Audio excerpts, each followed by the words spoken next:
Hi dear students, welcome to Win Chemistry. This is our second video on states of matter. In first video we have discussed how matter is classified.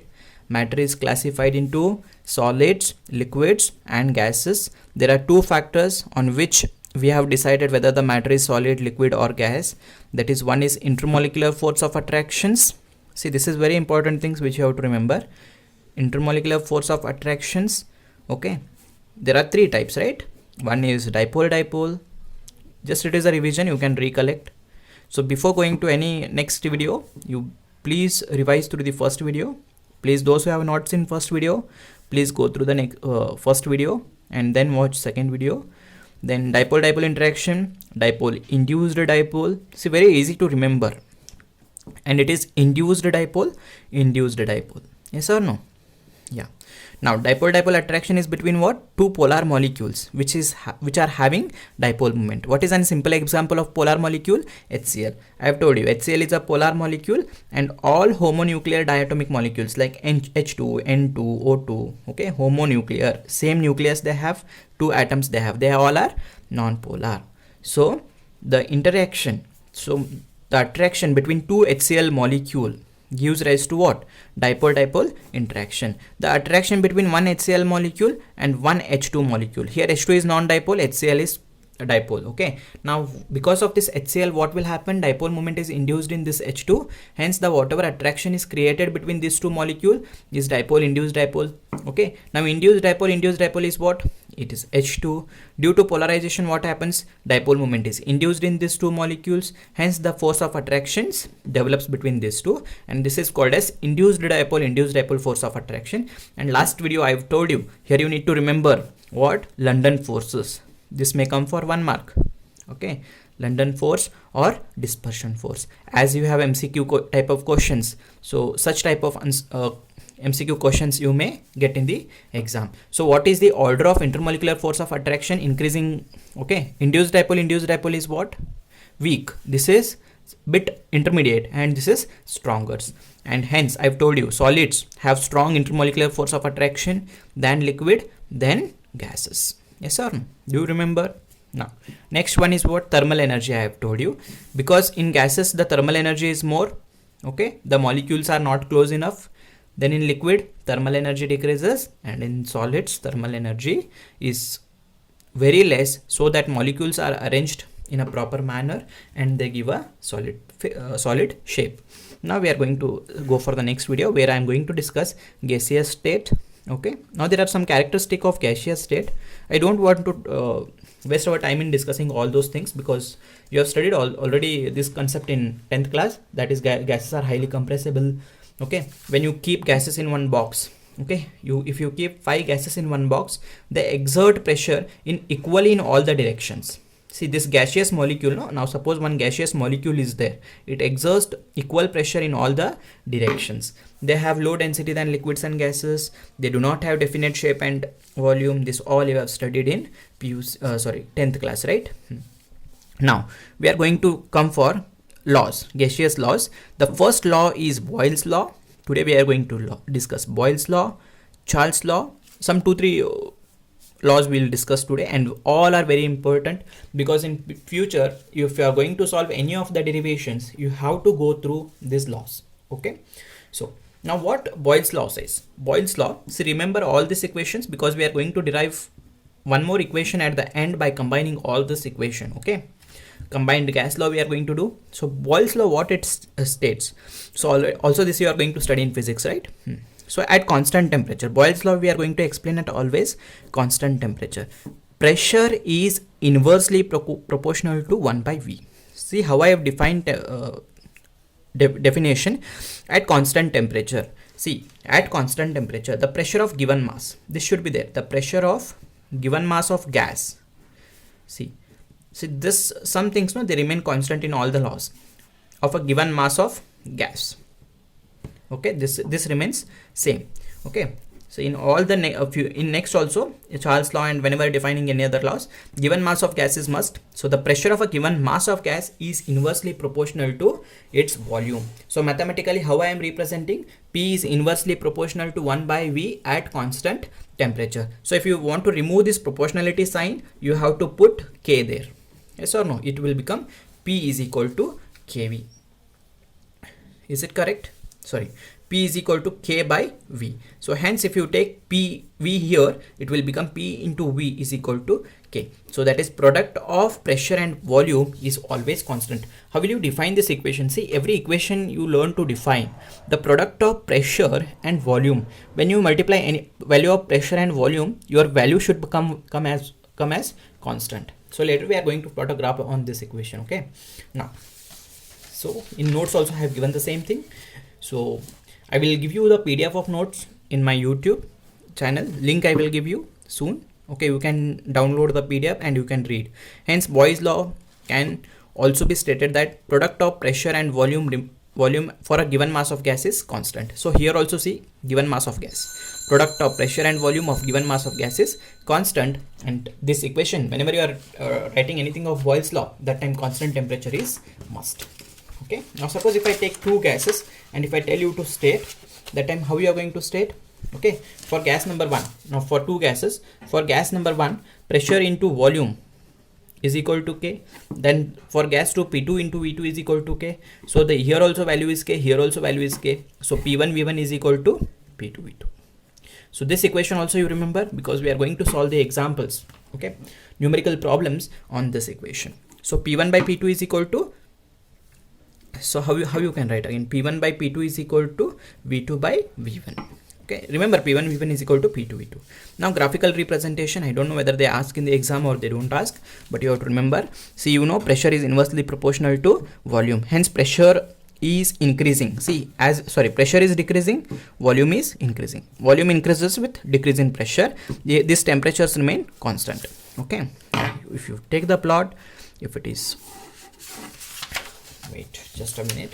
So this is a pressure, this is volume. Hence if you decrease the pressure, volume should increase, like this, right? So it is inversely proportional. Now suppose if I make it 1 by V, if I make it 1 by V, see, pressure is directly proportional to 1 by V. It is inversely proportional to V. It is inversely proportional to 1 V. If you take it ulta, that is reverse, 1 by V, it is directly proportional. Hence pressure increases with increase in 1 by V value. Okay, remember this equation you will get, okay, at constant temperature. And how you are going to plot a graph of PV versus P? What is PV? You know that PV is always remains constant. We have derived this, PV is constant. Hence if you plot a graph of PV versus P, it is constant, it won't increases. So this graph you should remember. This they may ask for CET also, or they may ask for 1 mark also. Okay, so same thing I have explained here. You read it once, you will understand. See, say that when pressure is increased, the volume decreases in graph 1. In graph 2, from Boyles law we know that P is equal to K into 1 by V. Hence P versus 1 by V is directly proportional. 1 by V is directly proportional, whereas V is inversely proportional. Here so reverse, whatever P is doing, V will be reversed. Whereas here, whatever is happening to P, V also do the same thing. If P increases, 1 by V also increases. Okay, now it gives you the graph of type y is equal to mx plus c. Okay, mx plus c, and the slope gives you the value c. Passing through the origin, the slope of the graph gives the value of k at different temperature. And here is the third graph, where when you plot against P into P versus P into V, so PV क्या है आपका constant है, so hence the straight line, it will be a straight line. So very important thing is relationship between density and pressure of gas using Boyles law. We will take a new page where I will derive and I will show you. Sorry. Now if you take, gases are highly compressible because of empty space, you know. Now what is density? You know density is equal to mass by volume. This you should remember now, density, because we are going to use this formula in many of the places now. It is m by v. So d is equal to m by v. Now we have to introduce d in our Boyles law. What is Boyles law? P is inversely proportional to 1 by v. P is equal to k into 1 by v. Yes or no? Now you know the value of v. Okay, from this equation you can write the value of v as small m by d. Okay, now what you do is you take v on the other side. P into v is equal to k. Okay, p into m by d is equal to k. Now, yes or no? Now if this d goes this side, p is equal to k into d by m. Now if k is a constant and mass of the gas, see how will you define the Boyles law? For a given mass of gas, means mass is given, the mass won't change, mass remains constant. So m is also what here? Constant, because we know the mass, given mass of gas. Hence p is equal to k by m into d. Now k is constant, m is constant, so this we can write it as k dash. It is another constant, then into d. So p is directly proportional to what? D. If you remove constant and equal to, it is directly proportional. So p is directly proportional to d at constant temperature. So how pressure and density are related? They are directly proportional. This may come as MCQ type questions. Okay, I think you have understood. You can go through this. You can go through this. Then comes is our Charles law. What Charles law states? At constant pressure. Now here we are going to use, wait, I will take another page.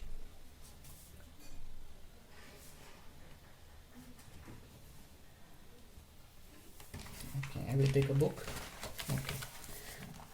Okay, now at constant pressure, see the volume of given mass of gas. See, again we are going to define it as same. The volume of given mass of gas is directly proportional to its absolute temperature at constant pressure. You can define like anything. So V is what? Directly proportional to T. V is equal to KT. V by T is equal to what? It's a constant. It's a constant. Now under two different conditions. Now suppose if you take for two gases, V1 by T1 is equal to K. V2 by T2 is equal to K. Yes or no? So V1 by T1 is equal to V2 by T2. Yes or no? Now, so you can say V1 into T2 is equal to V2. So it will be like V1, T2 goes this side, is equal to V2 into T1. So remember this equation. Remember the law. You will derive yourself. Okay, no need to remember every time. Okay. Now here very important question is, what is absolute zero temperature? They may ask for 1 mark. Okay, a small answer, or Kelvin temperature scale or absolute temperature scale. Okay, the temperature scale in which T degree Celsius on a new scale is given as, see we are going to define, see suppose if I give you 25 degrees Celsius. Now when you are going to solve numerical problems, you are not going to, sorry this is moved. So when you are going to solve the problems, that time you are not just adding this 25 degrees Celsius as it is. You are going to convert this 25 degrees Celsius into Kelvin. That is, when you add 273 to 25, okay, then the temperature value, it is somewhere around 298. So this value we are going to use in the numerical problems. So in numerical problems we are using always Kelvin values. Now what is absolute zero temperature? Now I will show you one graph. Okay, so by that graph you will understand what is absolute zero temperature. Okay, now you take any gas which is present in the nature, any gas, जो भी gas है आप समझ लो nature में, उसका volume क्या कब zero होगा? When the volume of gas becomes zero, that we are going to define. Now suppose these are 4 gases you consider at constant pressures. This is gas 1, this is gas 2, gas 3, gas 4. Now gas 1 has a volume of, it has very high volume, gas 2 has bit less, 3 is bit less, 4 is very less. Now when their volume becomes zero, now you remember this temperature, you have to remember minus 273.15 degrees Celsius. We can't imagine, right? It is hypothetical. So at this temperature, no, gas of volume of any gas, you take volume of any gas will become zero. It is zero. Okay, so that that temperature is called as what? Absolute zero temperature. So what is absolute zero temperature? Again, one mark MCQ question. Absolute zero temperature is minus 273.15. So we are plotting the graph at constant pressure, right? So it is called as isobar. In thermodynamics we are going to study what are isobars, isotherms and all. Okay, now here there is a relationship. I think no need to remember. So but then also you remember, I will explain you. Vt is equal to V0 into 273.15 plus T divided by 273.15. How to show this? So to remember this equation, you remember a system is there. Okay, I will take a system. 1 minute. Now let's take a system, okay, which is having a volume V0 at temperature T0. Okay, so volume V0 is equal to what? T0 at temperature T0. What is T0? T0 is your absolute temperature. At absolute temperature at 273.15 degrees Celsius, your volume is 0, V0 at 0 degrees Celsius. Your volume is 0. But when you increase this temperature by some value, that is T. Now we'll increase this temperature. May take some X value, okay, 10 degree or 20 degree. That time volume will not remain same. Volume will increase. They are directly proportional. So what will be the volume at T0 plus T? So T0 is what? 273.15. So at 273.15, okay, at 273.15 it is V0, and sorry for the disturbance, okay, 273.15, when I increase the temperature, the volume will become Vt. So cross multiply. So we need to find out Vt. What is Vt? Okay, so Vt, volume at temperature T, okay, is equal to what? V0 is as it is. Take this 273.515 here and plus T, multiply, then divided by 273.15. This is your equation. Okay, so in this equation we have discussed Boyles law and Charles law. In next equation we are going to discuss Gay-Lussac's law, Avogadro's law, and combined gas equation, that is ideal gas equation. Okay, so read this, take the notes xerox, okay, take the PDF xerox, read it, and if you don't understand you can comment. So here in today's class, very important is statement of Boyles law, statement of Charles law. And in Boyles law you have to remember PV is equal to K. In Charles law you have to remember absolute zero temperature, Kelvin scale. So minus 273.15 is what? Absolute zero temperature. Okay, absolute zero temperature, where the volume of all the gases in the universe will become zero. Okay, thank you for watching. If you are not subscribed my channel, you can subscribe and you can follow me, and keep watching the next videos.